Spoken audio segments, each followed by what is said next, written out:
நடுவில் இருக்கிறார், நீதியுள்ள நியாயாதிபதி நம் நடுவில் வீட்டிருக்கிறார். அவர் வல்லமை உள்ளவர், நம்மை ரட்சிப்பார். அவர் உன் பேரில் சந்தோஷமாய் மகிழ்ந்து நம்முடைய அன்பு நிமித்தம் நம்மை மகிழ்ச்சியா இருப்பார், மகிழ்ந்து இருப்பார். கர்த்தருடைய வார்த்தை சொல்கிறது. அடுத்த வசனம்,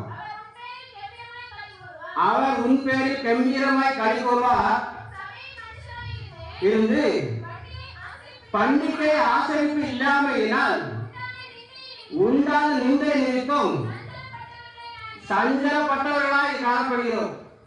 இன்னைக்கு எத்தனை காலத்து வரணும்னு சொல்லியாச்சுன்னா அங்க போனாதான் நம்ம வசனம் கேட்க முடியுமான்னு சில சகோதரர்கள் கேட்கறது. ஆனா கர்த்தருடைய வார்த்தை சொல்லுது, பண்டிகை நிச்சயமாக ஆசரிக்க வேண்டும். உன் அரங்கத்துக்குள்ள சமாதானமும் உன் அரண்மனைக்குள்ள சுகமும் வேண்டும் என்றால் கர்த்தருடைய வார்த்தைக்கு நீ நிச்சயமாக கீழ்ப்பட வேண்டும். அதான் அந்த வசனத்தை ஒன்று வசனம் படிக்கலாம். அந்த கடைசி வசனம், பண்டிகை இருந்து இல்லாமையால் உண்டான நிந்தை நிமித்தம் நம்ம உண்டான நிந்தை நிமித்தம் நாம் சஞ்சலப்படுகிறவராய் காணப்படுகிறோம். கர்த்தருடைய வார்த்தை என்ன சொல்லுது, அதே நாம கீழ்ப்படுகிறோமானால் கர்த்தர் நிச்சயமாக நம்மை வாழாக்காமல் தலையாக்காமல் ஆசீர்வதிப்பார். நீ கீழாகாமல் மேலாவாயின்னு சொல்லி கர்த்தருடைய வார்த்தை இருக்கிறது. ஒரு சிறிய பாடலை படிப்போம். கர்த்தரை நாமத்துக்கு மகிமை உண்டாவதாக. எல்லாரும் கரங்களை கட்டி கர்த்தரை மகிமைப்படுத்துவோமாக.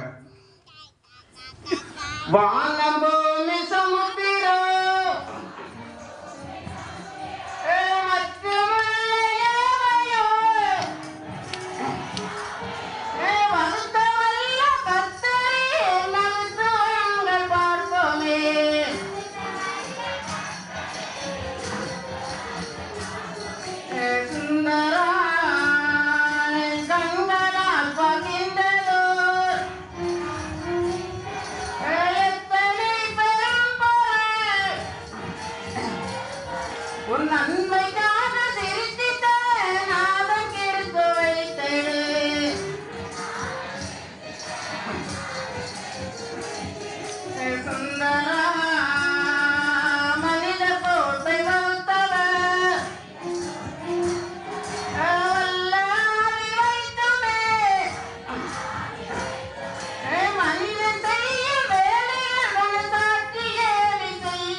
கர்த்தருடைய பரிசுத்த நாமத்துக்கு மீண்டும் மகிமை உண்டாவதாக. இந்த பாட்டில் 32 கவிதா இருக்குது. ஆனா அநேக மறைபொருளும் இந்த பாட்டில் கொடுக்கப்பட்டிருக்குது பரிசுத்த மனுஷராக.